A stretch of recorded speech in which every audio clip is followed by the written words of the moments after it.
Hey guys, this is Bruce. Welcome to ConvoCourses podcast, and I'm going to focus in on one question that I got on YouTube. Somebody asked me,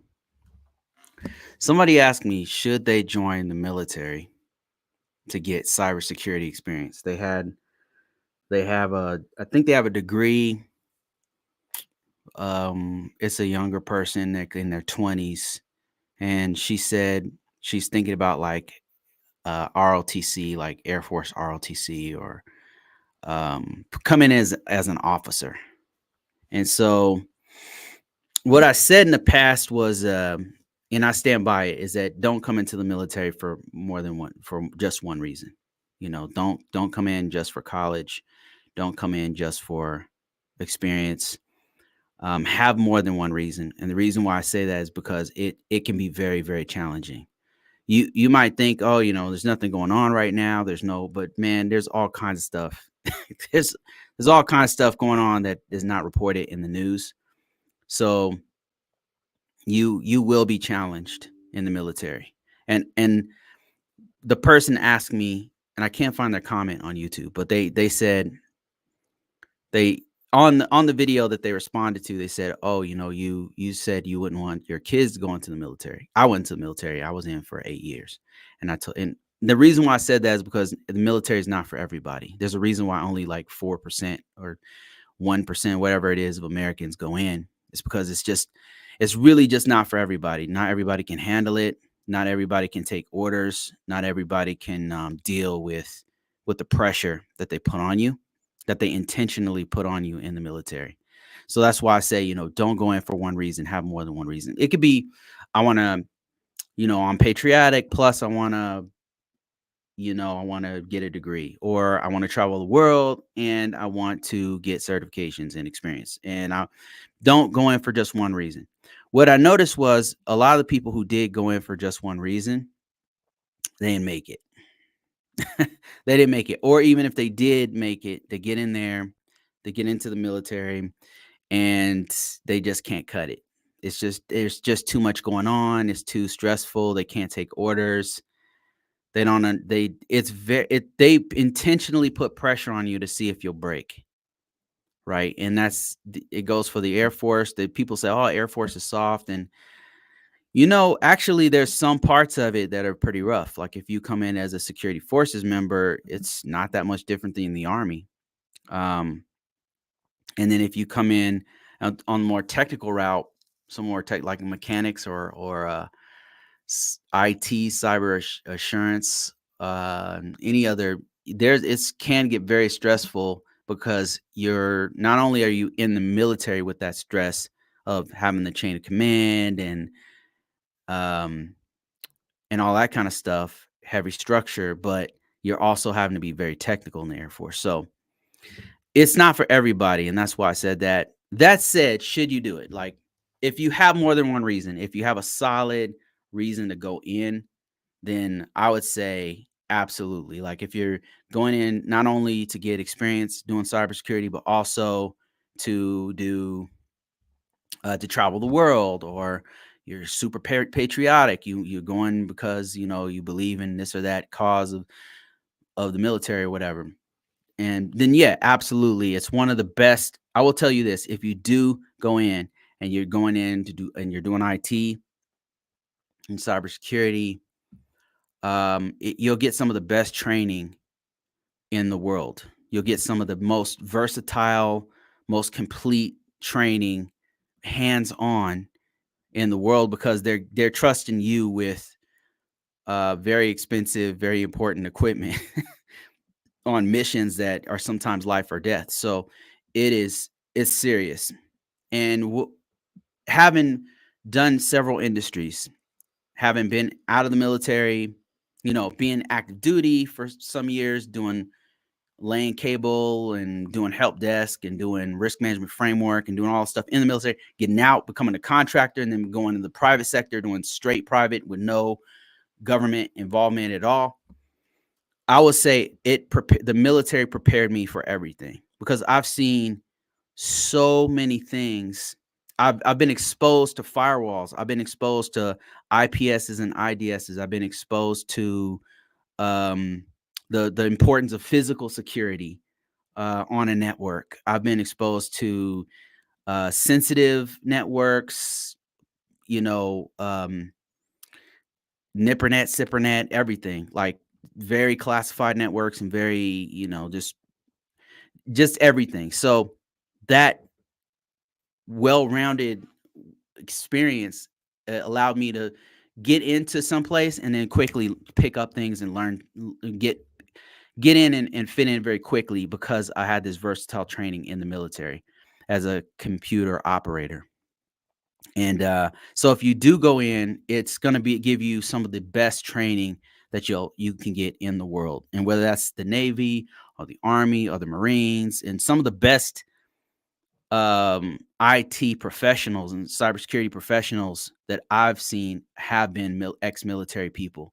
Um, they're able to handle pressure. They're able to remain professional in harsh environments.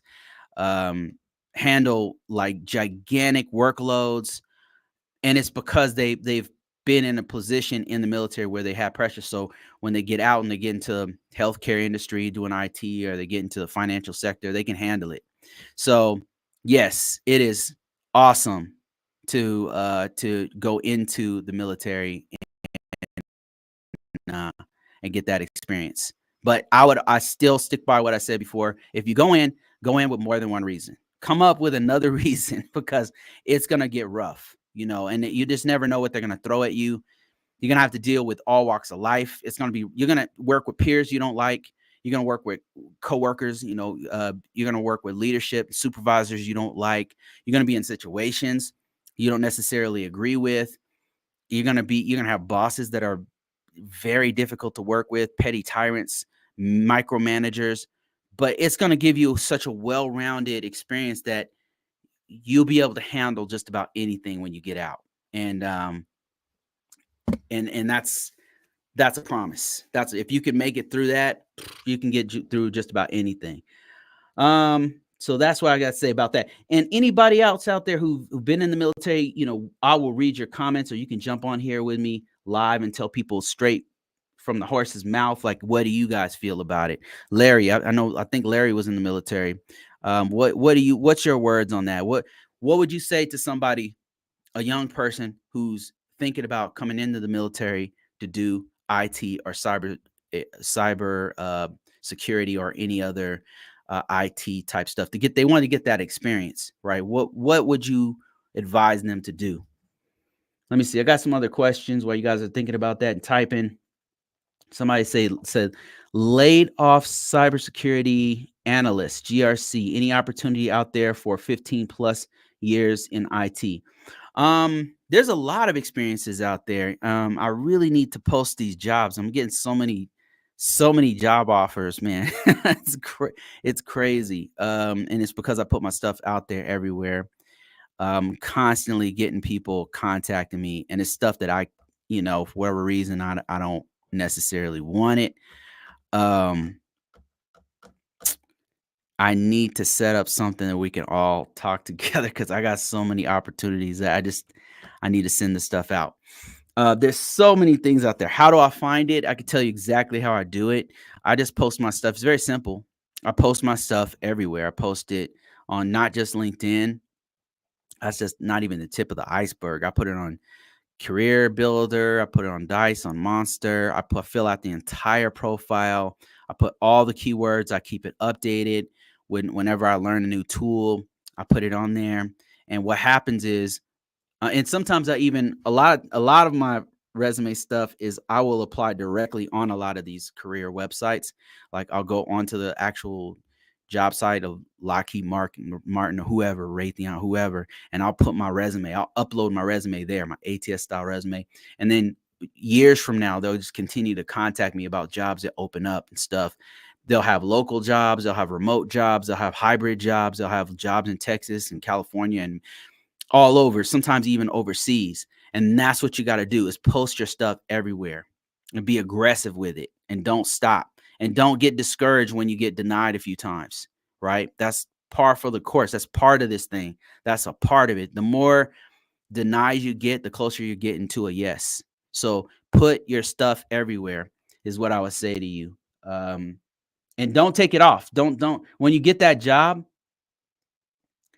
it's not like a dating site. Like on a dating site, you find somebody and you're cool with them. So, you take your stuff off the dating site, right? And then, because you're serious with this person. No, leave your stuff up. Leave it on LinkedIn. When you get the job, like you're working there, leave your stuff up and constantly get those solicitations, right? Because the job is good enough, they'll keep you, with money or with whatever.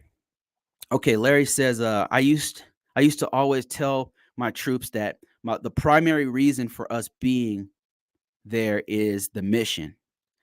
Um, Anything you can accomplish beyond that is a bonus. Having the right mindset is key. You're not owed. You're not. You're not owed. Earn it. So I absolutely agree with this. So, like Larry is saying, like what he's saying is, when you come in, your first priority is the mission at hand, and that mission comes first. Like you might want to go. I'll give you a perfect example. I'm going to school, right? I'm in the military. I'm working on my bachelor's degree through the University of Phoenix, right? And they have like a accelerated course. And then what happens? I get shipped off to somewhere in the Middle East, and I'm going to be there for 4 months, and I got to pause my degree or take it online. So what I was in the middle of my degree, right? And I'm very serious about this. And I wasn't even sure if I was going to stay in. So I had to get this bachelor's degree on time. But the mission comes first. Guess what? They sent my ass over somewhere. And I was able to, do part of the degree over there, like online or whatever. But it was difficult, So the mission comes first. And that's why I say have more than one reason, because I had more than one reason. I had issues at home. I was trying to get out of there. I was trying to travel the world. I was trying to go to school. I wanted something, a whole different environment. I was open to anything at the time. I was young and I was just trying to get my feet wet. I wanted to get a paycheck. There was multiple reasons why I did it. And as a result, nothing could shake me, because even when my degree paused, I was traveling overseas and I got to see another part of the world. And I was like, damn, this is interesting. My degree's on pause, but this is interesting. And oh yeah, let me see if I can figure out how to continue my degree while I'm in the sandbox. So the mission comes first. The primary reason you're there, just like Larry says, is to do the mission. So that's why I say, if you have more than one mission, if you have more than one reason to be in, it will make you rock solid. So no matter what happens, you have a shitty boss, you have shitty coworkers, you have shitty whatever it happens to be, you have a bigger reason than yourself, a bigger reason than just one thing to be there, and you're not gonna like snap, you know. And let me see. Your mindset is super important, man. Thank you for that. And he goes on to say, he said, with the right mindset, you'll find the opportunities to complete your degree, get training, level up. But right mindset is a major factor. A troop's attitude can be their own worst enemy. Absolutely. And this is why I was an awesome troop in the military, because I had a great attitude. No matter what happened, um, I figured out how to get back on track, because I had more than one. It was like it's like being a table with four legs. You know what I mean? Because I had more than one reason that was holding me up. And so nothing could really shake what I was trying to do. I wanted to travel the world, right? That was a big part of why I went in. I wanted to get a paycheck, right? Because I had a job on the outside, but it was not making a lot. I wanted to be on my own feet. I wanted to, you know, get off my ass and stop living with my mom and stuff. I was like 19. And then and also, of course, I wanted to go to school. And those were my main reasons. As a result of being there, I found an even bigger reason, which was my worldview changed, and which wasn't expected. I wasn't why I went in, but because my attitude was I had a great attitude, and I had a bigger reason to myself from being there. I actually ended up learning a lot more. I learned from people who I met people who had never seen black people before, right? And so they would say crazy shit, and I realized these people, they were saying that because they were ignorant, right? It just gave me this bigger world view. They just never seen they didn't know any better, right? So they would say crazy stuff and they just didn't know any better. And it enlightened me. I was like, damn, they just don't know. You know what I mean? And I would tell them, I would school them, and they'd be like, oh, okay, And it was the same with me. I didn't, there were some people who I met who I'd never, there were other walks of life. There were people from other countries in the military there, in the US military. And I would meet them. There was a dude from Ireland. There was a dude from Mexico. There was a dude from all over the world, who would come be in the military, working side by side. And I realized for me, it wasn't about patriotism. It was about serving the person next to me. I realized that it was like a brotherhood.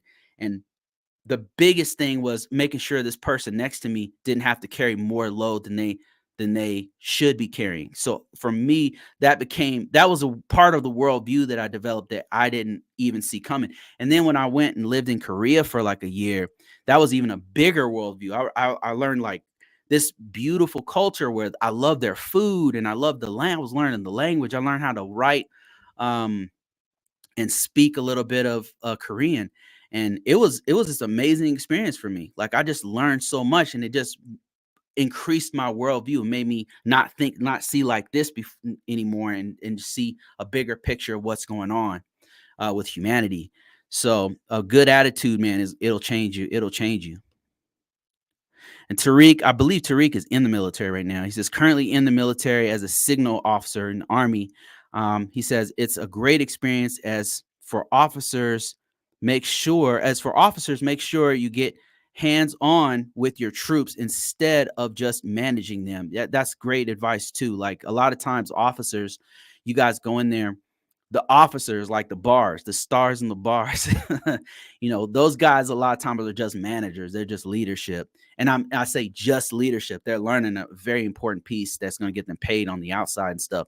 But that hands-on in IT is super important. So if you happen to be an officer, some of the best butter bars I worked with were right there along with me, trying to like do the work, not just like micromanaging me to do the work. They were right there with me. And sometimes they would be just as smart on a router as I was. And I was always impressed by those. Those guys were always really impressive to me. Now, obviously, once you become captain, hit 03 or something like 04 or 05, you can't really touch that equipment anymore, right? But when you're just coming out, you're a fresh troop. It's a great opportunity for you to get in the mud and learn the actual technical details that your troops are learning. So, man, that's also great advice. Thank you for that, Tariq. Okay, I got some more questions and comments here on TikTok. I'm keeping it light today. I would love to have another person on here, but that takes a lot of preparation, and I'm not prepared because I got so much life and stuff going on coming at me constantly. So let me go ahead and answer some questions and talk to you guys, chop it up.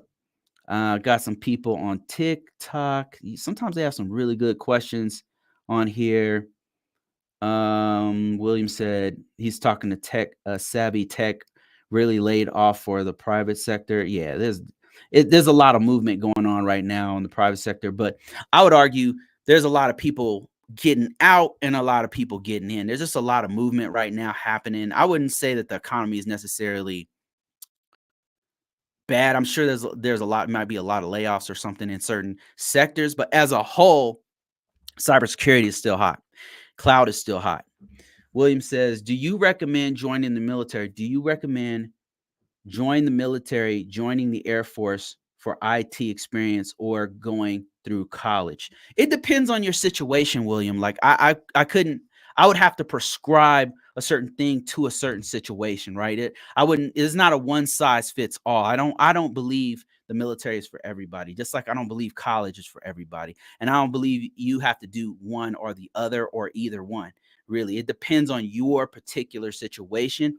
If you happen to have the wherewithal, if you happen to have the resources and time to actually go through college, probably be better for most people. Most people are going to be a better fit in college as opposed to the military. Most people cannot mentally or physically handle the military. And that's not a shot at anyone to say, oh, you can't make it or nothing. No, it's just not for everybody. You know what I mean? It's just not it's hard to explain, but it's not for everybody. It takes a hardcore follower to be a great leader, and you gotta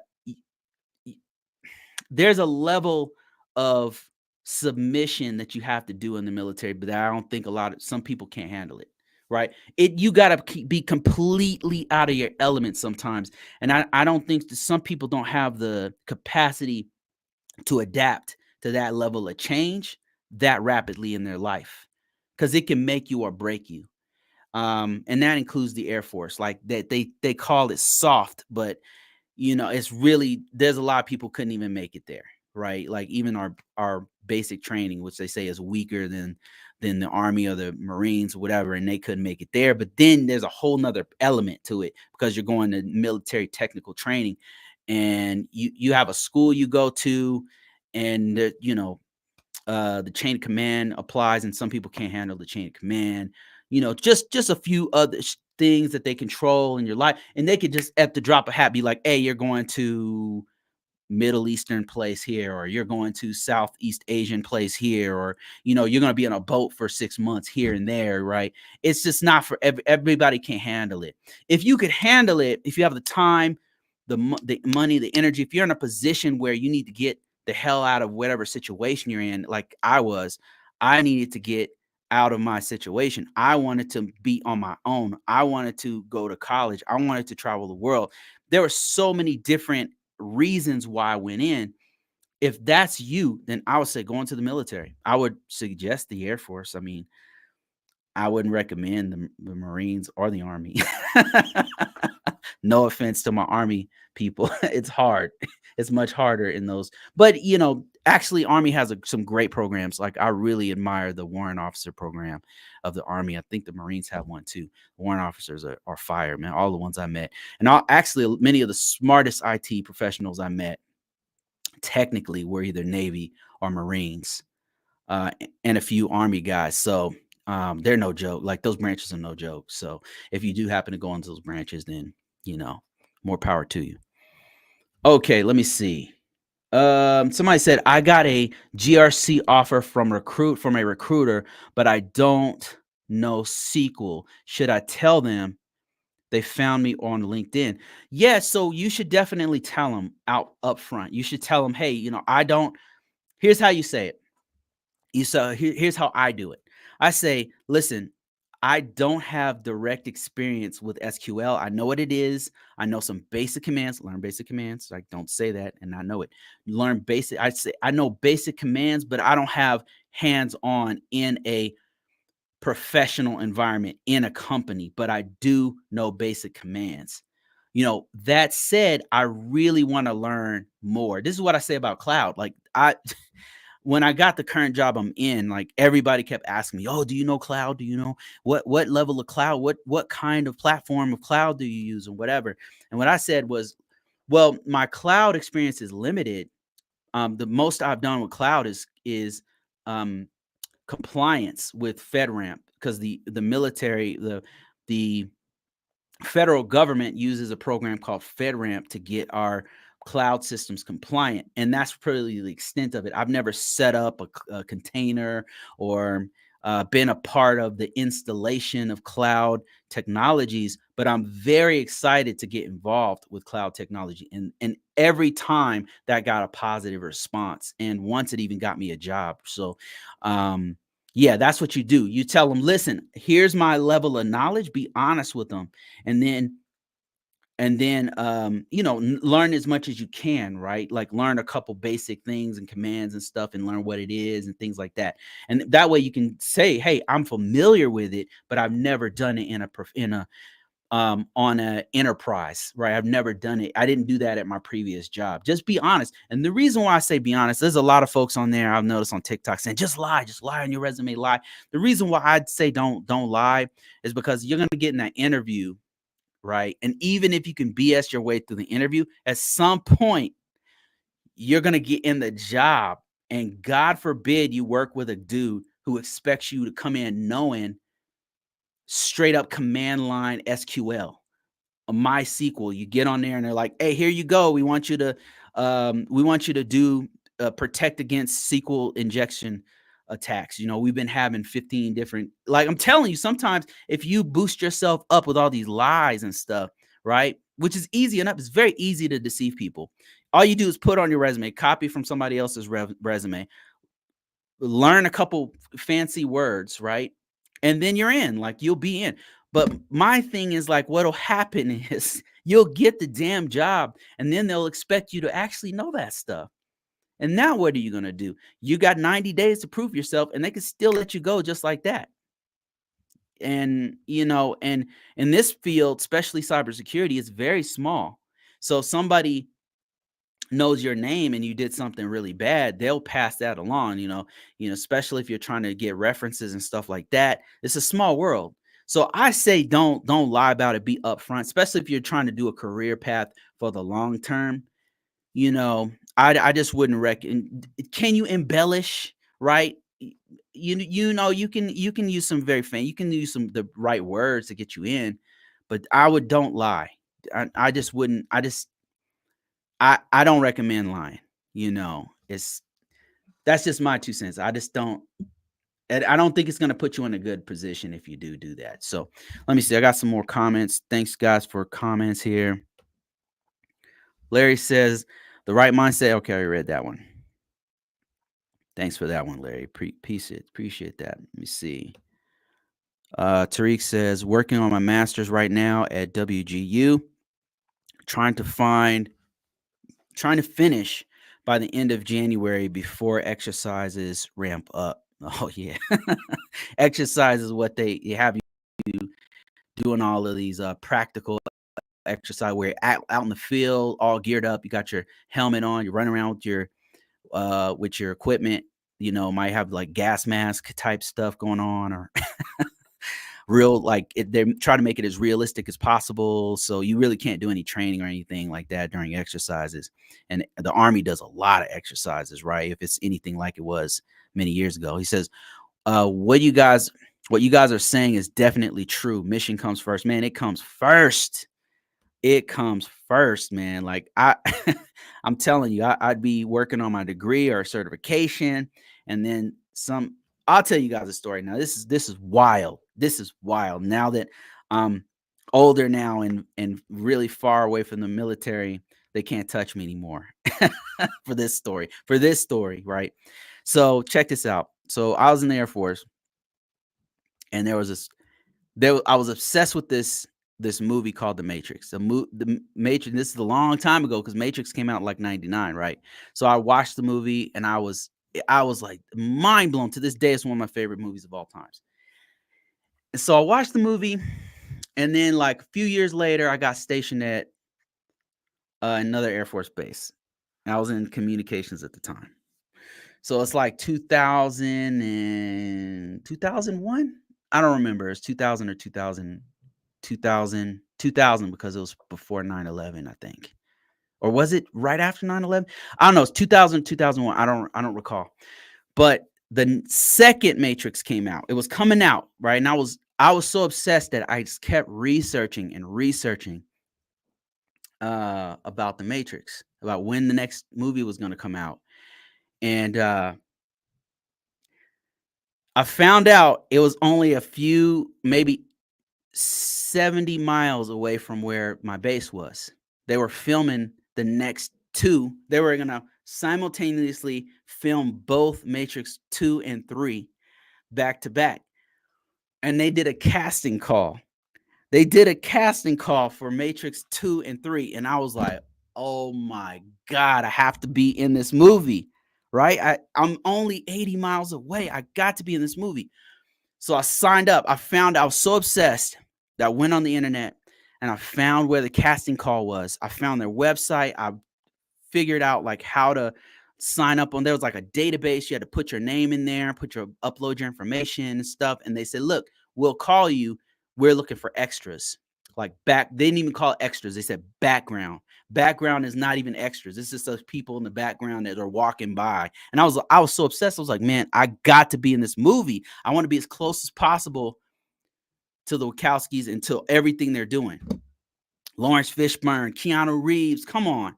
So, and this one, Aaliyah was going to be in it and all kinds of stuff, right? So I was like, oh man, I I've got to, I was obsessed. So casting call freaking calls me. They called me and my friend. I convinced him to get on there too, and he wasn't in the military. So we both got called, and um, we went and to take pictures it was in San Francisco. They take a profile pictures of you and stuff, and then and then they put you in this database, and then that's it. Then they call you later. They freaking called me. They called me. They said, "We want you to be in the movie. You'll be background." I was like, "What? I'm gonna be in a movie? I'm gonna be in The Matrix, my favorite movie of all times." And yeah, they called me and said it's gonna be on this day. It was like November 3rd, something. I was like, I'm gonna be there. I put on my calendar. I started figuring out how I'm gonna get there and stuff. I started telling my job. I was in the military. So I was like, I told my supervisors, like, hey, I've got can I take this time off? I need to be somewhere. I didn't tell them what I was doing or anything. I was just gonna take those days off. So it was up in the air. He said we might have an exercise at that time. So I don't know. I was like, oh, come on. I was like, man, I gotta be there. I'm gonna make a way. I'm gonna make a way. So I think you probably know where this story is going. So they had an exercise on that day, and I was on call. That means if on call meant at the time you can't go anywhere. They can call you at any moment. The exercise is already happening, and they can call you at any moment to be there wherever the hell they want you, geared up with your A bag, with your everything, right? Armed up, everything. And I was like, I gotta go, man. So I was on call and I went to the Matrix. And I went to the Matrix on call. So yeah, I'm not my proudest moment, but I'm glad I did it. I got to see Lawrence Fishburne. Keanu Reeves was not there that day that I went. It was amazing. I saw Leah. She was there back when she was alive.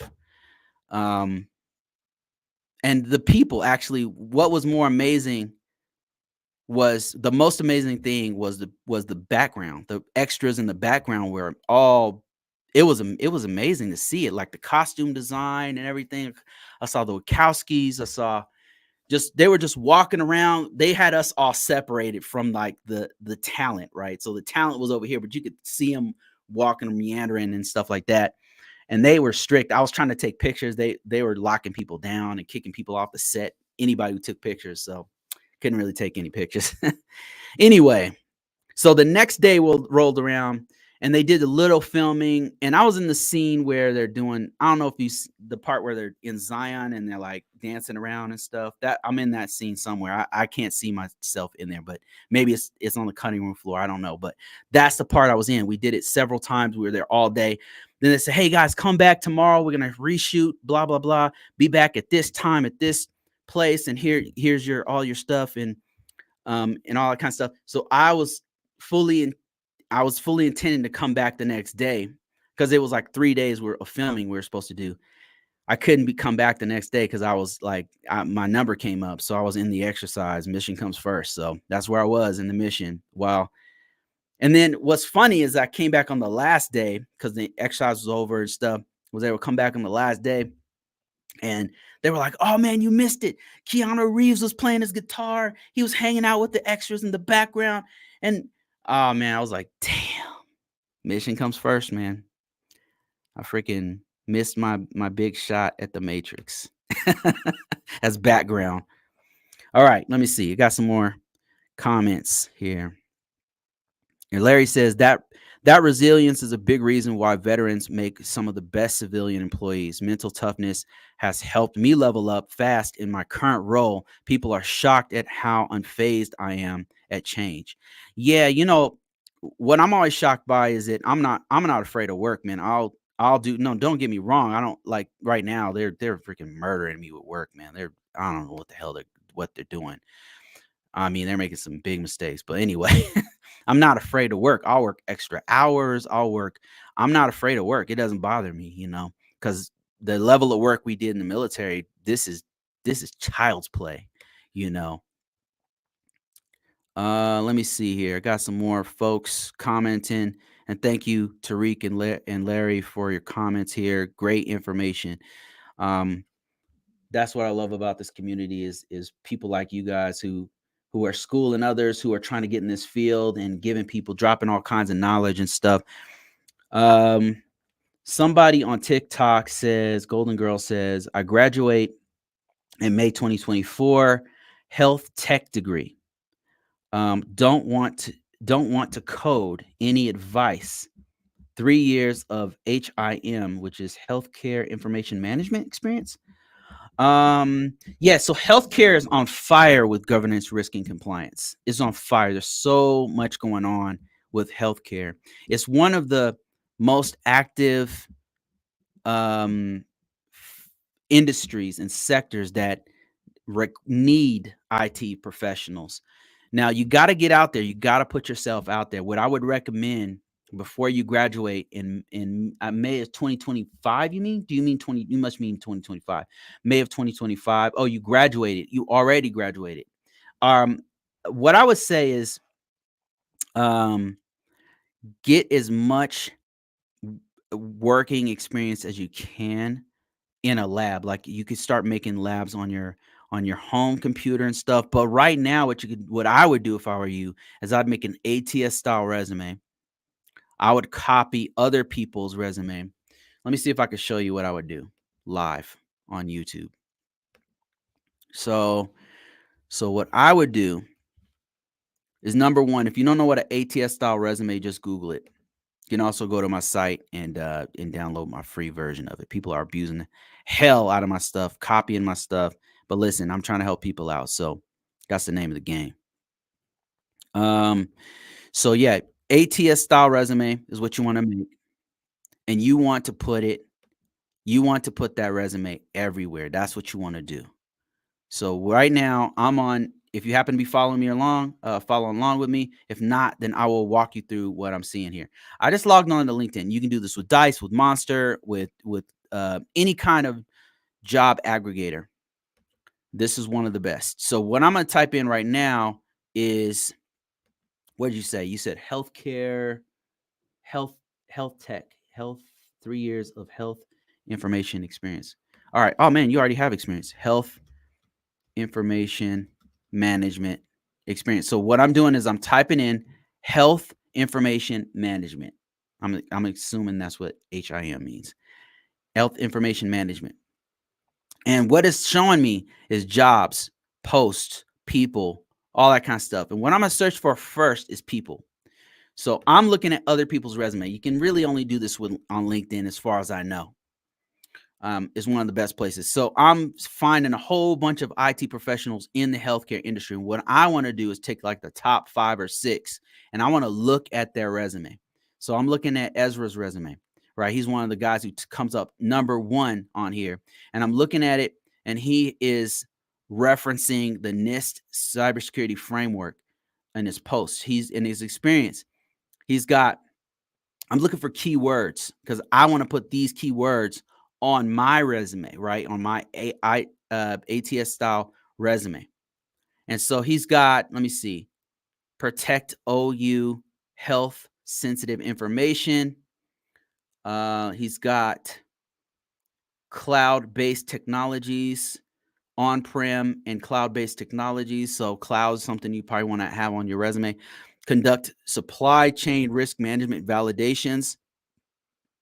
He's got NIST CSF cybersecurity framework on here as an annual check as a part of Health Insurance Portability and Accountability Act, the HIPAA compliance audits, right? These are all keywords that you should have on your resume. So what I would do if I were you is I would look at these top cybersecurity professionals who are in the industry of healthcare, and I would find out what keywords they're using, and I would put that on my resume.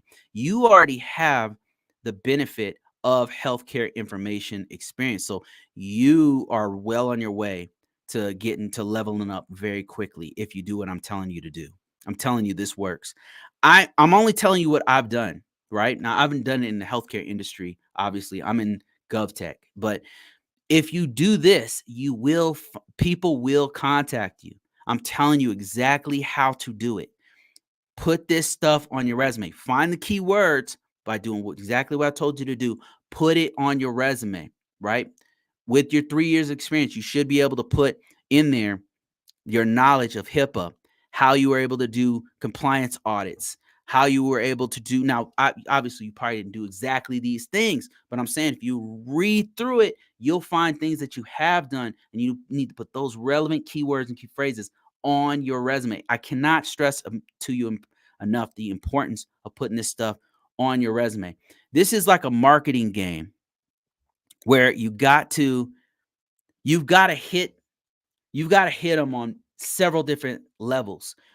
Number one, get your ATS style resume packed full, jam packed full of keywords. Keywords are important because that's what employers and technical recruiters will be searching for when you put this stuff in these job aggregators. Number two, once you have your ATS style resume lined up with all these important relevant keywords, you want to upload these to at least the top 10 job aggregators. Just to name a few: LinkedIn, Dice, Monster.com, Career Builder. I don't know if I already said that. Indeed.com. You want to do like 10, like 20 if you're hardcore.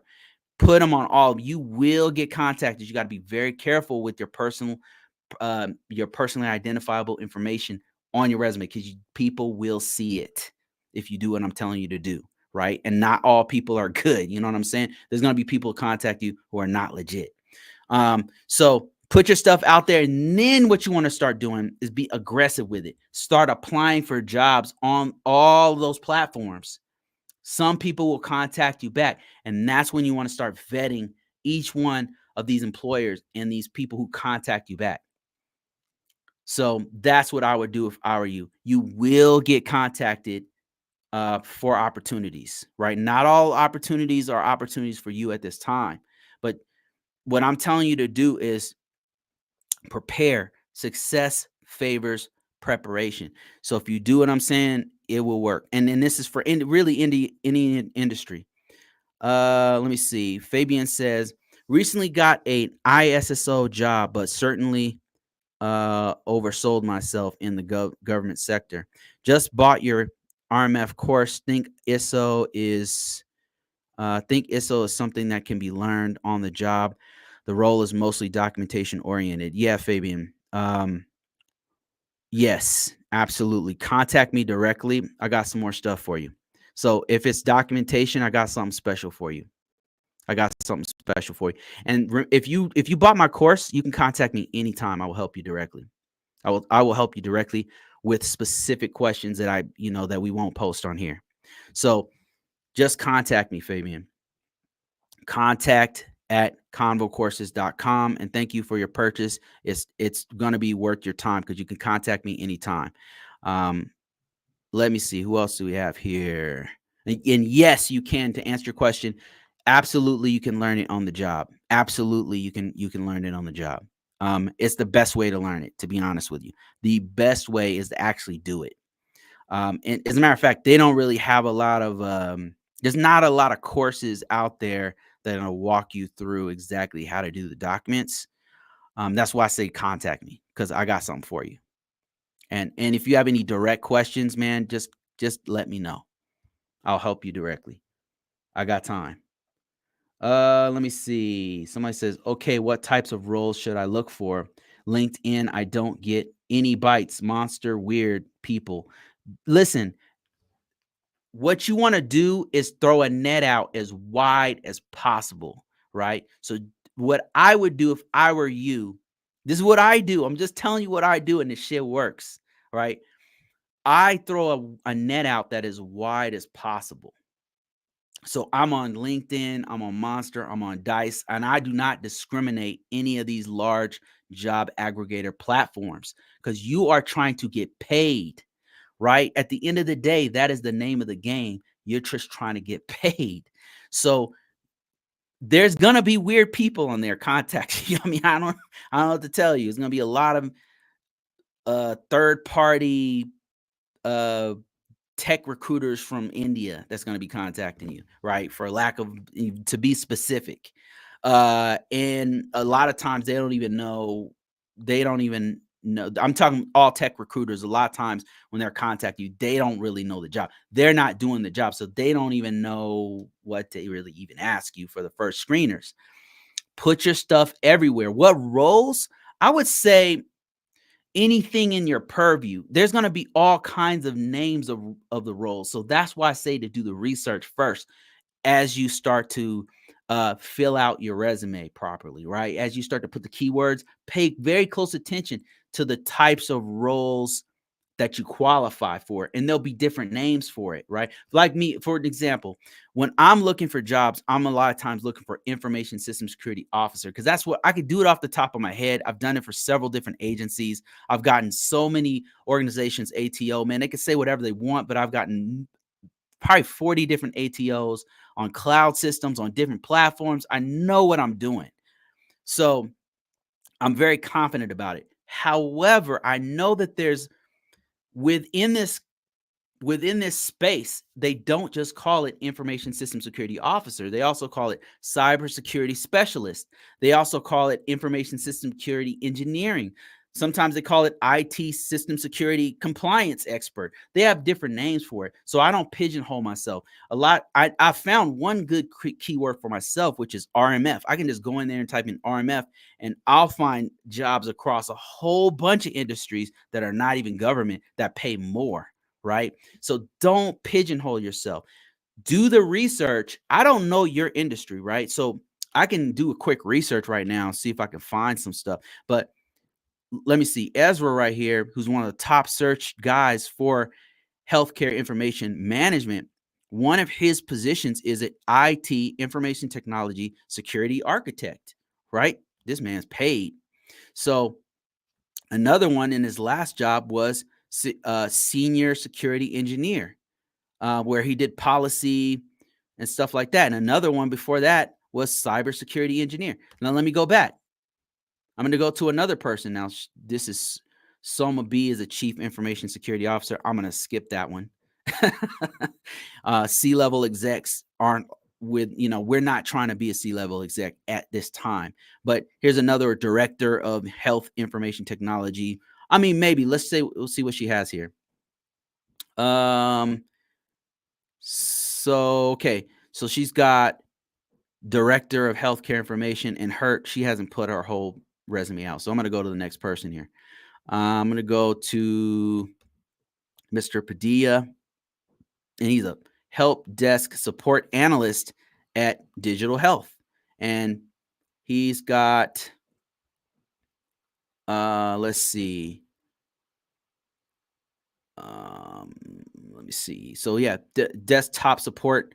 Let me show you guys my desktop real quick.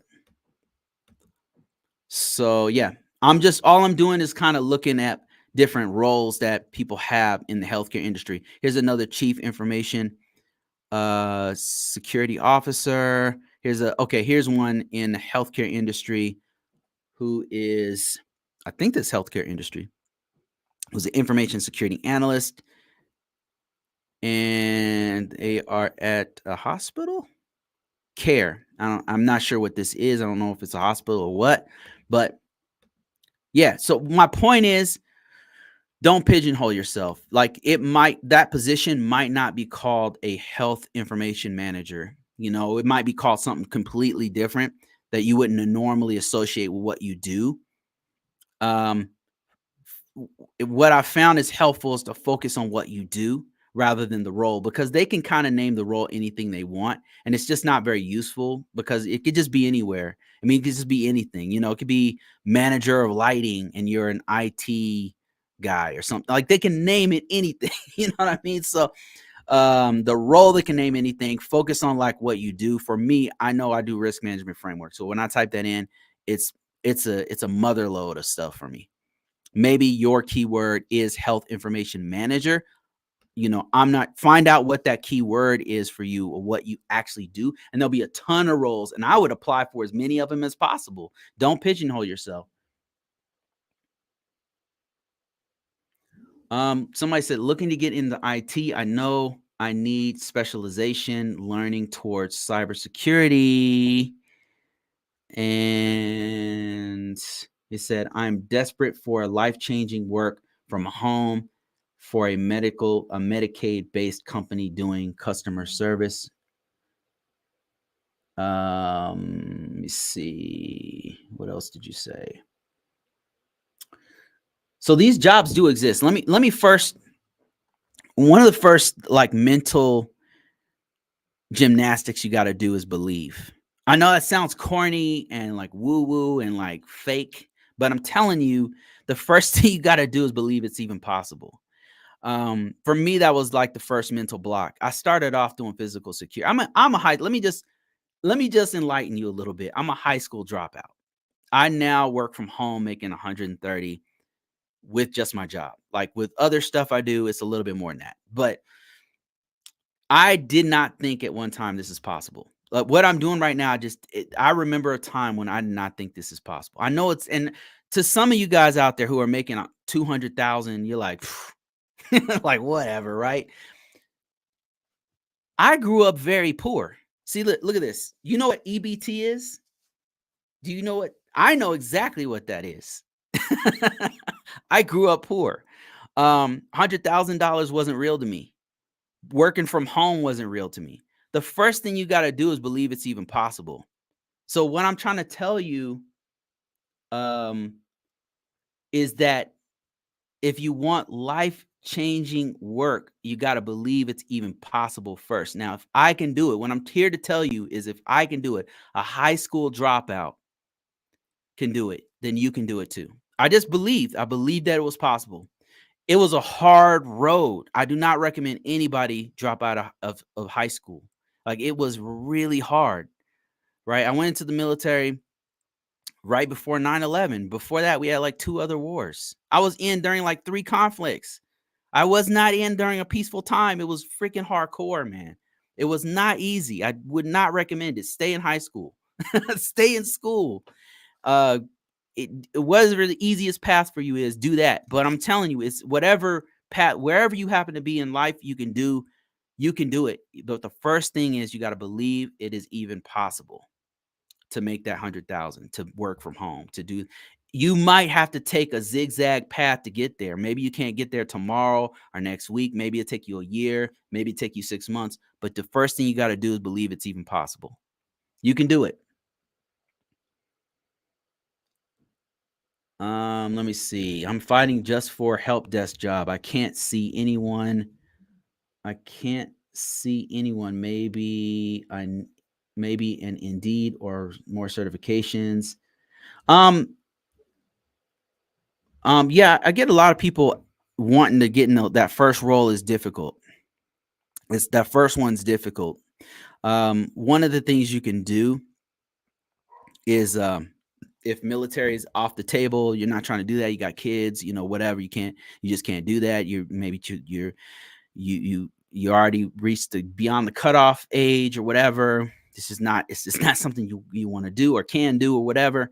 Then another thing to try is local cable companies, right? Local cable guys are IT guys, right? They're not usually put in the pot with us IT professionals, but they are definitely IT professionals.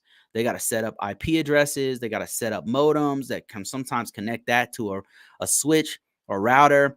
They have to do customer service. They have to do troubleshooting. That's all help desk stuff. That's field support work. That is a great entry level into this field.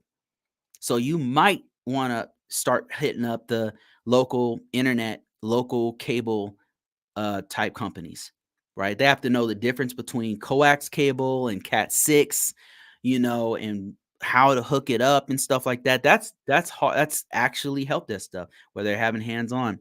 So that's one avenue you can do. Another thing you can do if you already have the skill set is be a freelancer and start getting that stuff on your resume. Do the work as a freelancer, get that on your resume. That's another thing you can do. And Tariq says, Bruce, I would rather take 130 to work from home or go or go to the officer, go to the office every day for 200K.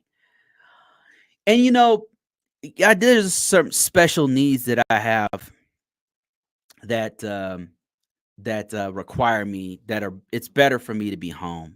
So I got two kids. I got been dealing with like special needs and stuff like that, and I need to be home, right? It's something I realized many years ago, and so I've been working home ever since, and I don't. And it's one of the reasons why it's harder for me to actually find other works, because I'm very picky and I'm always trying to get work from home type positions. So that's just, I would rather take less and work from home because I have to. I don't. If I want to take care of things here, then the best thing for me to do is to work from home, and that's why I do it. And I just lost TikTok here. I'm not sure what's going on, but show must go on. Okay, let me see here. My man Larry says, the co-founder of LinkedIn, Reid Hoffman. Oh, wait. Hold on. Let me see if I can fix TikTok real quick. Okay, let me get back to this. Live will end in 3 minutes. What the hell? Sorry, guys. I'm having some technical difficulties here. I'm going to get back on track in a second. Okay, I don't know what's going on with it. All right. Larry says, the co-founder of LinkedIn, Reid Hoffman, recently said that he believes that by 2034, the 9-to-5 job will be extinct. I saw this interview. I saw this when he said this. He said that due to the predicted growth of AI and freelance work, your thoughts? He says specialized skills plus global demand equal premium rates. Yeah, that this might be true. This might be true. Some of this might be true because um what I'm noticing is a lot of organizations. It's not like before COVID, it was really, really, really rare and hard to get work from home positions. Um, After COVID, during COVID, obviously a lot of organizations had to switch in order to remain competitive and even to remain in business, because there were all these restrictions to going into work. There's all these things you had to do, obviously, to protect yourself and protect your family. So they start opting for work from home type positions. And now that the infrastructure has been built up to the point where they know like our employees can do the work from home, and there's actually an incentive to do it. One of which is like, we don't have to pay the office expenses. We can working from home, and actually is cheaper for us because we don't have to have people go to the facility and then pay for the light bill and pay for desk space and all that kind of stuff. So offices, some of the offices are getting smaller. So there's been like a trend that's allowed more people to work from home, which I think is great, because it's much easier now for me to get a work from home position, whereas before it was really a challenge. Um, as far as AI, I don't believe, and I've said this before, I could be totally wrong. Maybe I'll look back on this 5 years from now and be like, damn, I don't know what the hell I was talking about. And trust me, I've seen some of my videos where I made predictions and I didn't know what the hell I was like, totally wrong and off. But I think that I don't believe that AI is going to take a bunch of jobs in this space. I think it will take some jobs. Don't get me wrong. Like, some jobs are, I mean, I don't know what editor is gonna do, for example. Like, it's AI is so good at editing, man. It's like instantaneous. It's good at editing documents. It's good at editing videos, audio. Like, it's so damn good. So I don't know what's gonna happen to freelance editors. I mean, I still will pay for a freelance. I still do pay for, but like, it's like easier to do it myself sometimes because I could just use an AI. Um, I do think that it's gonna get more like, it's already happening. I can already see this direction where more people are not doing work from home, and the whole 9 to 5 job thing. That's already People are already cracking starting to beat down the door on that to go to like a shorter work week. They're already starting to go to a shorter work week. I've noticed like Fridays, they're chipping away at Fridays. The last few jobs I've worked at, Fridays are kind of light. They try to keep Fridays lighter and lighter and lighter. Um, and it seems like they're trying to cut the work week down a little bit. Um, and I think like the more tools we have to do our job, it for my field, every job, the last 5 jobs I've gone to, I'm overworked. I'm wearing like 3 or 4 different hats, right? They got me doing vulnerability management. They got me doing documentation to do all the system security controls. I'm the only guy on a gigantic or 2 or 3 different systems, and they won't hire another person. This the last 5 jobs I've been doing this. And it can't be a coincidence at this point. And it's one of the things about this career path. I don't want to get into it because I don't want to get too emotional about it because I'm very angry about it. I'm very, very angry that they don't hire more people. And it's been like this in the last 4 or 5 jobs that I'm wearing too many hats. So I think like having AI tools to help me out is actually going to be great because since they're not hiring anybody, right? Since it's in my case right now, it's too slow for them to hire people. And then the last one I had, they'd get somebody in and then that person would quickly go to another position or, and then another job I had where they wouldn't do people full time. They would just do freelancers. They would have a freelancer come in, write their documents, and then have another person come in, write the documents, and then leave.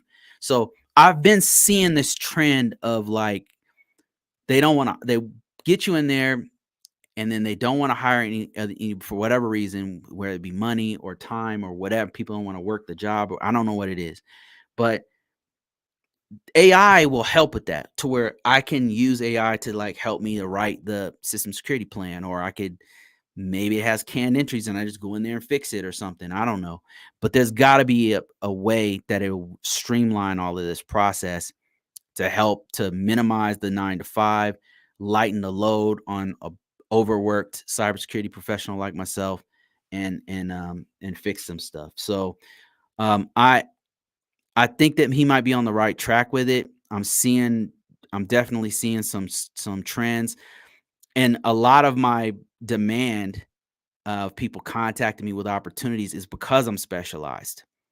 Um, because I'm specialized, I'm offered, you know, I'm given opportunities that a lot of people don't get. And so I think he might be on to something with that. I mean, the moral of the story is get some cybersecurity and cloud experience under your belt. That's what I'm trying to tell you to do. Larry says, "Will you be putting out more AI focused content books?"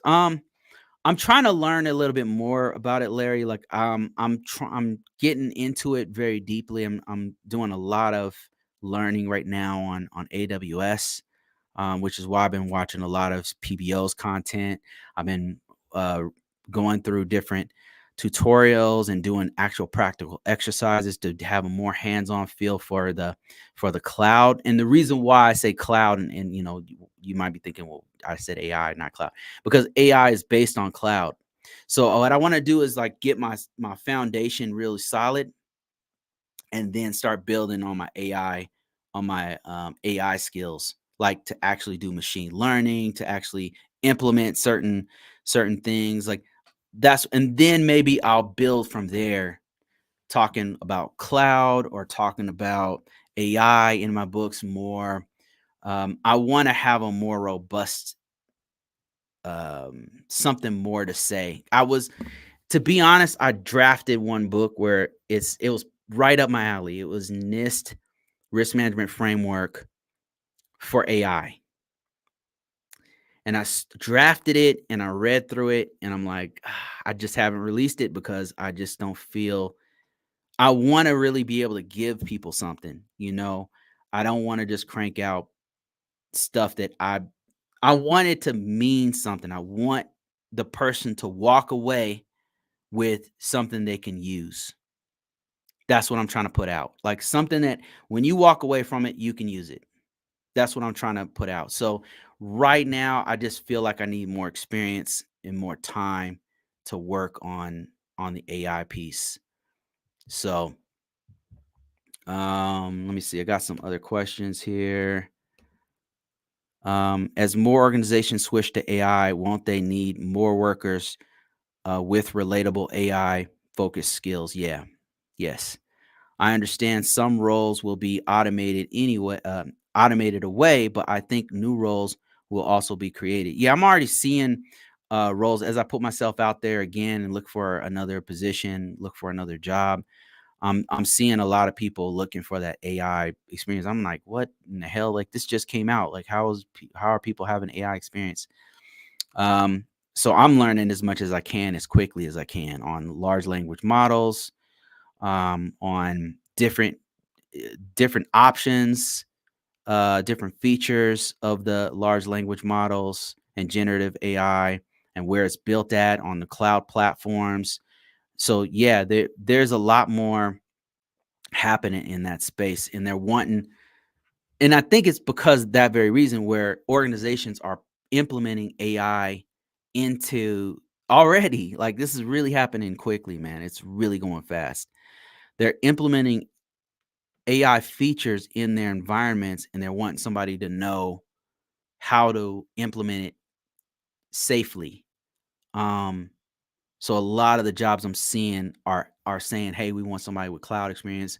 We want somebody with AI experience, so that they can you can come in and help them with that." And I'm not sure who the hell has this kind of experience when we've only been looking at this for the last couple of years, but I'm seeing it already.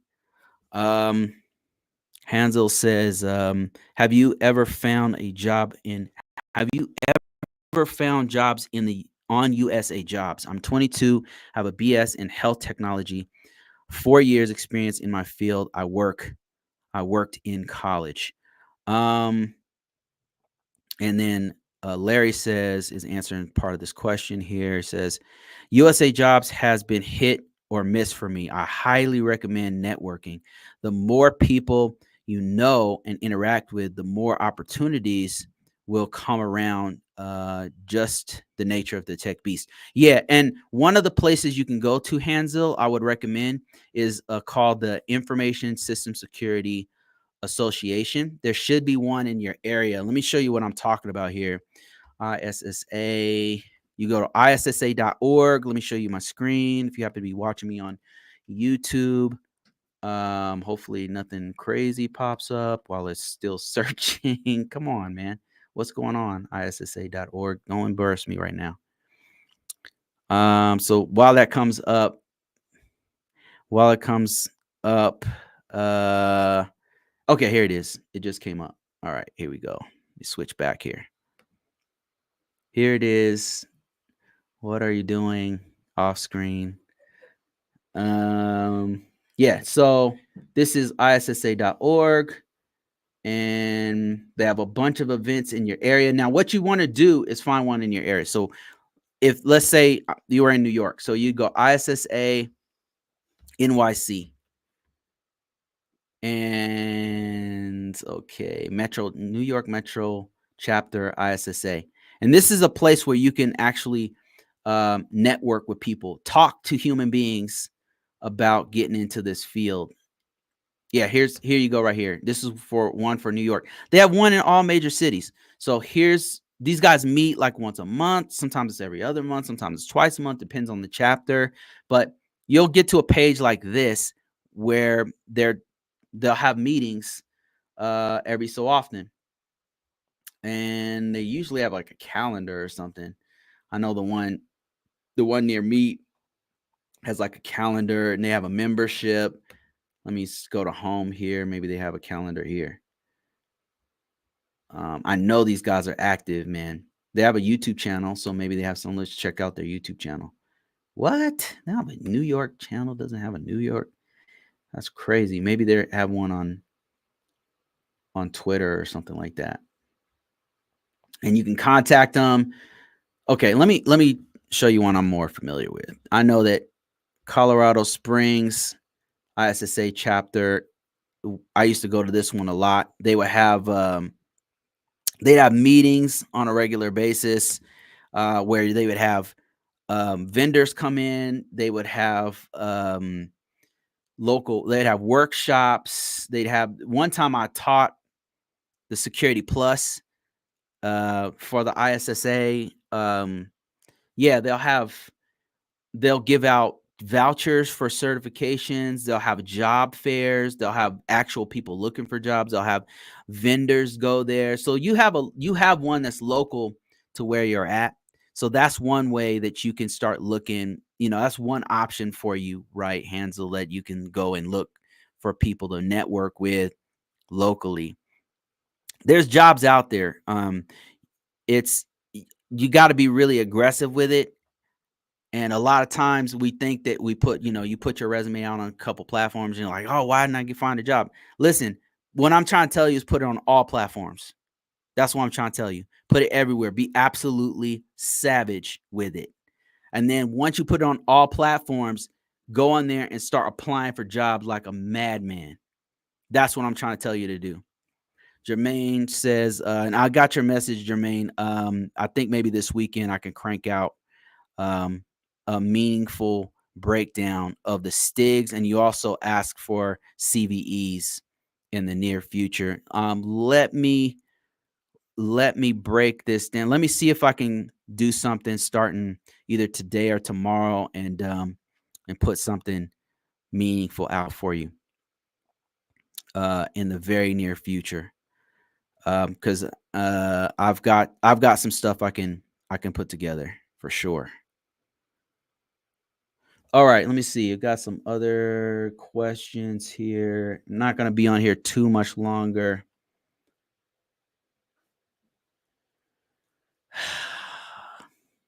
Come on, Charm. Please. Let me see. William says, yes, I do a pardons job at IT Reconnect Company Associate. Okay, let me see. Part-time. Oh, I do part-time job. Okay. I was like, what?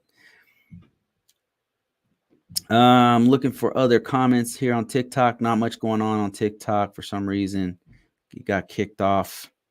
So apologize for I might have lost some of you guys' messages while it had some kind of technical issue. All right. I think I'm gonna get off of here, so maybe I can focus on doing the STIG breakdown. Maybe I'll work on that today. Cut this thing short and work on like a STIG breakdown with SCAP and CVEs. Will you release any STIG, SCAP, CVE training in the near future? I have some stuff on STIGs already out there for those who are also curious about this, and where I download the STIG, walk you through it. I've done it like 3 or 4 times, but the CVE, I can do that. I can do something more recent on STIGs. That's not hard. Let me see. Larry says, I see a lot of jobs that get posted, passed around internally amongst inner circles first. Yeah, that does happen, unfortunately.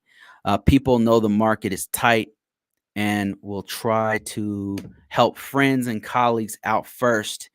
In my opinion, yeah, that's definitely happened. I've gotten jobs that way, as a matter of fact. I've gotten jobs that way. I've had actually the last big position I had, that's how I got the job, is that somebody I'd worked with before contacted me directly. They vouched for me. They say, oh, this guy's good. We need to bring him in. And then they contact me. That the boss contacted me and they did few interviews with me. And then that's how I got the job. So Larry's absolutely right, man. Thank you so much, Larry, for that $20, man. I really appreciate you. Thanks for all your support. And thanks for all your great comments helping out Hansel and some of the other guys on here.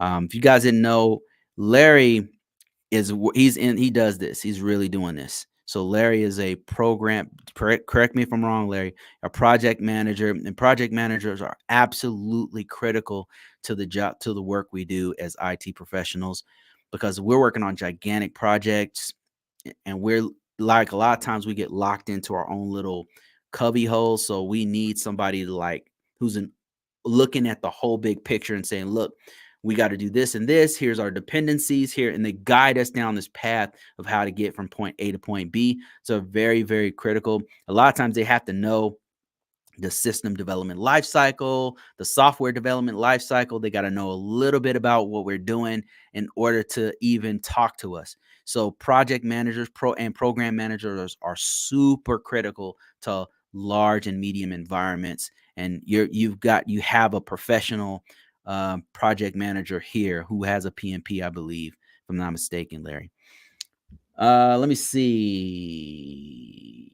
Any more comments on TikTok? I don't know what happened to TikTok, man. Something went wrong. Normally I got like 100 comments. Now I got like 3 people watching. The connection super slow. Maybe it's, I don't know. I really don't have any clue what happened with it. Let me see. I got another question on Instagram. What the hell? Somebody said, how does one go about getting into GRC? So GRC, first of all, is governance, risk, and compliance. That's a very, very broad term because governance is information management. Risk is actually risk management, which can be auditing, and it can be internal self-assessments. It can be determining being a risk consultant. It can be a lot of different avenues just in risk management. And then compliance is making sure an organization is adhering to the rules and regulations of their industry. For example, in healthcare industry, that'd be HIPAA. That'd be things like HIT Trust or using that framework. In government, it would be things like risk management framework or NIST risk management, cybersecurity framework, or in I don't know, banking sector, you might have, if they have a point of sale device, they might have to have PCI DSS compliance. They might have to have Sarbanes-Oxley or SOX. So a compliance person is making sure the organization is on top of all the regulations. There's a lot of crosstalk between governance, risk, and compliance. So a lot of times we put it in this big box, right? And put it all together, but there's a lot. What I'm trying to say is that there's a lot of different nuances to the governance, the risk, and the compliance. So your question was, how does one get into this field? Well, depends on what part you're trying to get into. You might be prepped already. Like you might be like Hansel and already have been doing healthcare information management for some time. Actually, he's already in governance. So he's already been doing that key part of it. And he's probably had some hands-on experience with actually helping healthcare organizations remain compliant with certain healthcare regulations. So how do you get in there? It depends on where you are. If you're an IT professional and you're doing straight up IT help desk stuff, for example, you want to start focusing on the bigger picture. You want to start focusing on the documentation piece. You want to start focusing on, you want to get into those configuration management meetings, right? If you've been doing IT for a while, you know what those are. So you're looking at getting into the documentation piece and the compliance piece for whatever industry you happen to be in. And that's an important piece too. What industry you're in really, really matters with governance, risk, and compliance, because it can really help you. Like in the case of Hansel, who's in the healthcare industry, it's super important he knows as much as possible on HIPAA and how to apply HIPAA standards to HIPAA regulations on things like medical devices, for example. Like it's important for him to know that piece. Now, if you happen to be in the financial sector, and you happen to have PCI DSS, it's important for you to do things like separate the point of sale device that's on a network, put it on a separate network. You want to focus on things like that. So you want to focus on the compliance within your industry, making sure that your systems in your department are compliant with whatever regulation, be it healthcare regulations, if you happen to be in that sector, retail, PCI DSS. So that's what you want to focus on, is the standards, the regulations, and that kind of thing is really going to help you to get your foot in the door in there. That said, it's really important that you have some kind of IT background. It's going to help you out quite a bit. Do you have to have IT background? I have had a few coworkers who had zero technical background, but it it's really helpful to have an IT background, especially as you get more mature in this field, because you get asked pretty technical questions where they're talking specifically about one platform. They might ask specifically about Mac systems and how do we secure the Mac system in this environment, and you're like, man, I don't really have a lot of experience with Mac systems, but luckily I know how to secure any device on a network. I know that you probably need X, Y, and Z. You need to have, maybe port security on there. You might have to encrypt all the data that's going across so knowing those IT fundamentals, I do think is really, really important to your career path. So I hope that answers your question. Let me see. I've got some more comments and questions on here. I'm not going to be on here too much longer. I do want to, if I'm going to spend some time working on that CVE stuff, then I'm going to have to cut this one kind of short. But Hansel says, I was an health information manager, project coordinator in school. Oh man, that's awesome. Health info, is that Hansel, does HIM mean health information manager? Or am I wrong with that? Or it doesn't mean something else? Help me out here. He says, in school and did presentations for my degree. What role should I apply to? I would stick with the HIM stuff. I would stick with that and build from there. That's what I would do. Health information management. Okay, cool. Yeah, I would stick with that, Hansel. Like, it sounds like you already have that under your belt. You can put that stuff on your resume. Like I said before, man, I think we were talking on TikTok. Are you the same person?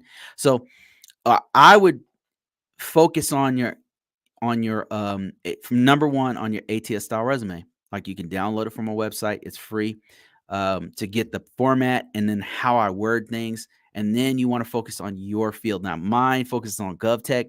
So you want to go to in LinkedIn and look at the people's other HIM's resumes and look at the keywords they're using and make sure those keywords somehow, some way are in your ATS style resume. Once you have tightened up your ATS style resume, you want to upload that on as many platforms as possible. Be careful with your personally identifiable information because many people will be contacting you, and some of them you don't want contacting you. Right. So that's all I'm saying is just be careful. They're going to be contacting you. You need to be very mindful that you don't want to work for all these people. You're filtering them out. You're panning for gold. So you're vetting them just like they're vetting you when they're screening. So put that ATS style resume on all the platforms. I would suggest at least the top 10, and you will get contacted. And what is going on with my connection? Okay, it's back. And you said which role? You really want to know what role to focus on. As close to HIM stuff as possible. Health information manager. They're not always going to call it health information manager. All right, just keep that in mind. Let me see. And he says, HIM doesn't pay well. I'm iffy about it. The pay is quite low. Should I pivot to finance or risk management? Something that pays more, IT related in healthcare. So health, now correct me if I'm wrong, but don't HIMs do some technical work? Or they're not doing technical work? Are they like medical billers or something? Like, I thought information managers were doing compliance stuff or HIPAA. Larry says, I've been a project manager, I've been working project management and governance for the federal government for 4 years. My master's in information security, information system management focuses on InfoSec. Yeah, this man's the truth right here. This man, he's down a lucrative path. But back to Hansel's um, question or comment here. He says, "It doesn't pay well." Okay, here we go. HIM does medical billing and tech work. It is a broad degree. Um, you can do it all. Oh, okay. The money's gonna be, Hansel. I don't know how much medical billers make. I don't think it's is that much from my understanding, but I can tell you IT professionals, it they have a large upward mobility as far as pay scale is concerned.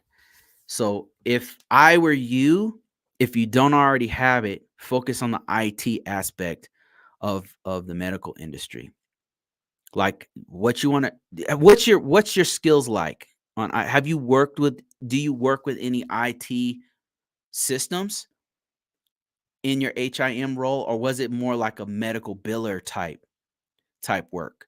It can still work for you, right? The medical biller part can still work for you because you know a lot of things that Larry and I don't work having we're not in that industry, right? So we don't know some of the terminology that you already are privy to. Um, but I want to know what's your technical background because this might help you to level up quickly.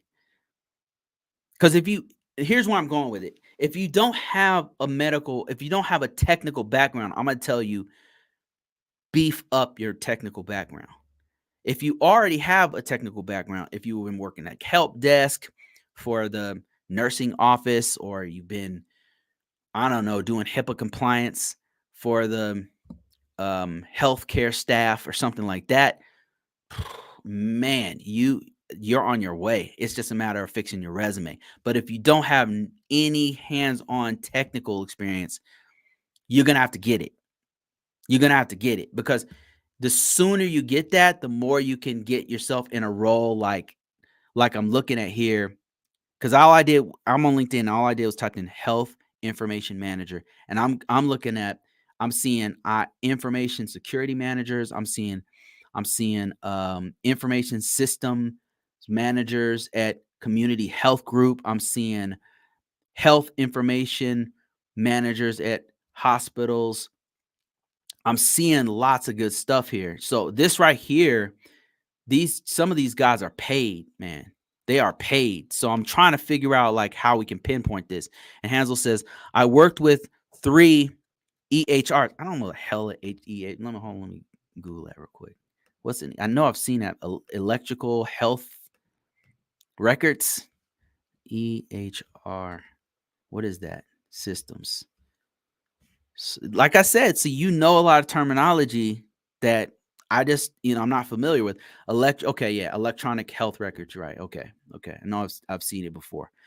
Yeah, so you want to put in which software was it Epic or something?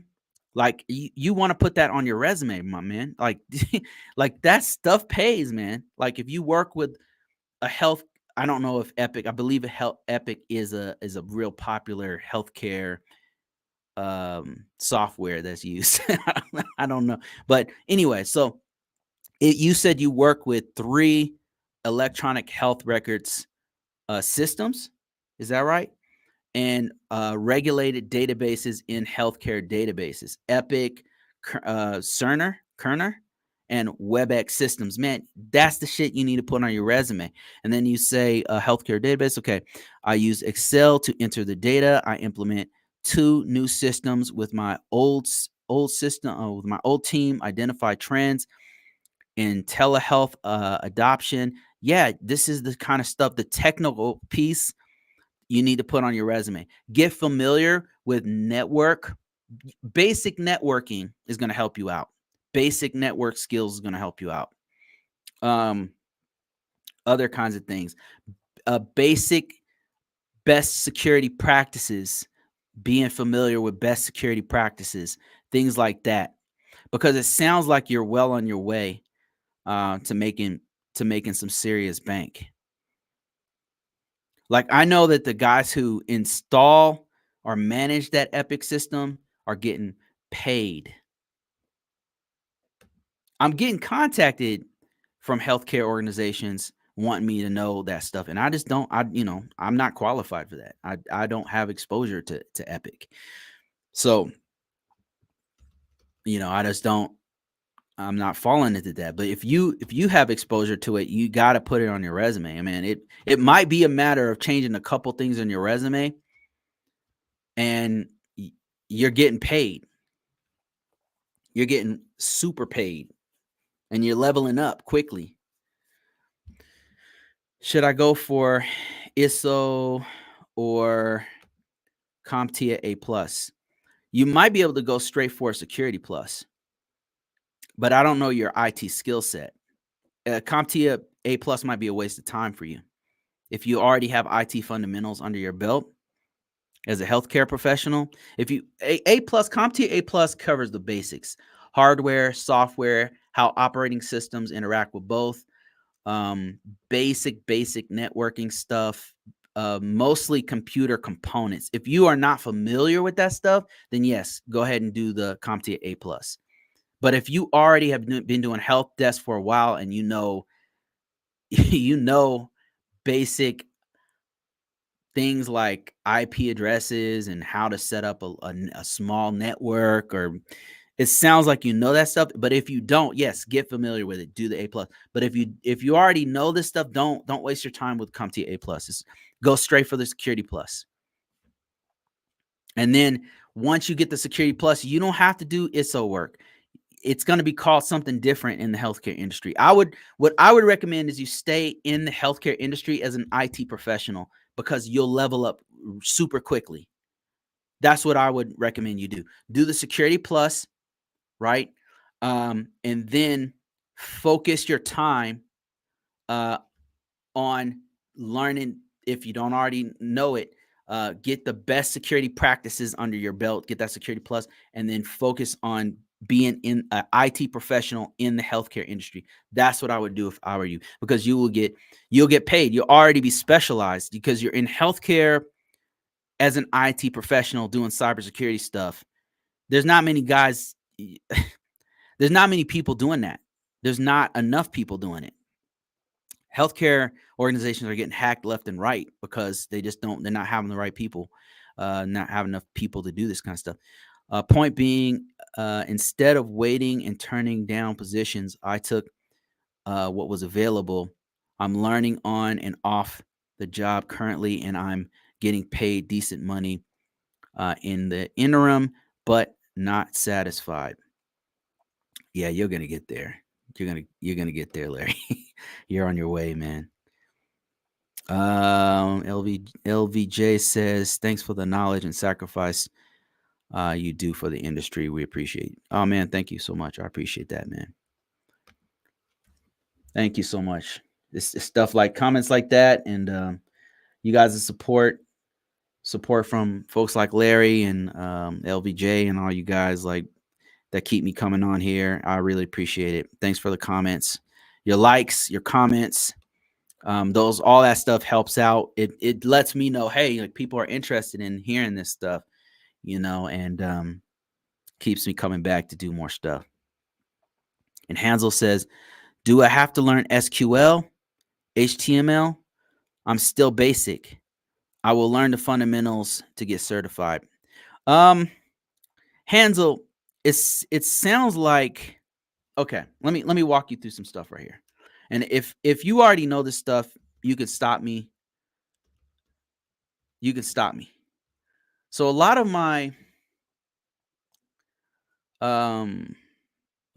the people who are in my space, talking about IT stuff and trying to get people hired and things like that, they tell you do not get a CompTIA certification.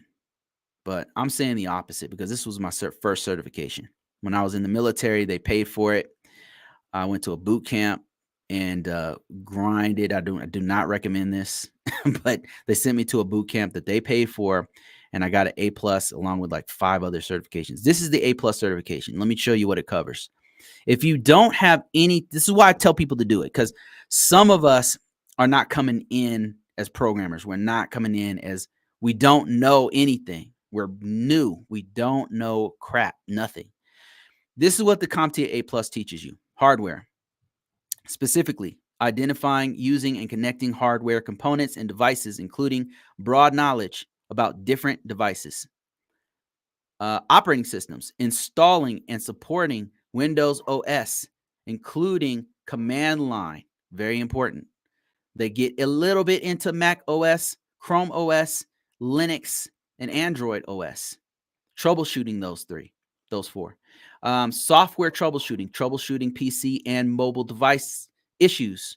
Networking, explain, doesn't go deeply into networking, but it at least tells you the basics. TCP/IP, Wi-Fi, troubleshooting real world devices, security, basically best security practices, identify and protect against security vulnerabilities for devices. Mobile devices, they also do virtualization and cloud computing. They touch on that stuff because that's super important in today's environment. Operational procedures. So this is what they cover. This is very basic, and they break it into two different parts. It's no joke. If you're a new guy, it's not easy. It's actually two different certifications. Here's the one, Core 1 and Core 2. And not easy if you're new. Like some people be like, it's a waste of time. Listen, if you're new to this, then it's going to be an eye opener for you, right? Now, if you already have a degree in IT, if you've already have exposure, you don't need to know about operating systems. You already know about that. You already know about hardware. It's a waste of time to do the CompTIA A Plus. If that's you, skip it. Go straight to Security Plus, because Security Plus is way more marketable. It will get you paid. It's going to go straight to the security fundamental, like the best security practices. But the thing is, if you don't know the fundamentals first, it's going to, you notice I haven't talked about SQL or HTML. It's because that's a very specialized skill. Now, if you need to know SQL, like if you already are in a job where you need to know SQL, by all means, study SQL. If you are in a job where you are already working on a database, you need to go deeper in SQL, yes, learn SQL. I don't know a reason you should know HTML. I'm not sure why you would want to know that or need to know it, but SQL is fire. Like if you can get that one. But what I'm saying is, like, you got to know, like, get the basics down. It's going to help you. It's going to round out your skills if you don't have the basics. I really have to know more about where you're at to give you a prescription. You know what I mean? Like, doctors don't just give random ass 100 milligrams of whatever pills to every weight class. You know what I'm saying? So I need to know, like, where you're at, and I can give you, like, okay, do this. So I don't know where you happen to be on the scale here, but I would say it's very important that you get the fundamentals down. All right, let me see here. I think I'm going to end this, guys. I appreciate everybody. Thank you so much. I don't know what happened with TikTok. It crashed on me, but thank you so much, Hansel. Thanks, LVJ. Thanks, Larry. Thanks everybody watching on LinkedIn and on Facebook and on Instagram and everywhere. I'm always shocked and surprised every time somebody from anywhere is commenting on my stuff or asking me questions or get value out of stuff I do. Because literally it's all I'm doing is talking about. There's nothing special going on. I'm just telling you about what I do. It's like, that's pretty much it. And I'm sharing it, and I'm glad it's helping somebody. And that's it, guys. I'm going to be working on, I think I'm going to go ahead and work on some of this STIG stuff that I'm not going to release immediately. I got to put it together and stuff. So be looking out for that. Jermaine and others. So that's it, guys. Thank you so much for watching. I'm out of here. Have a great weekend.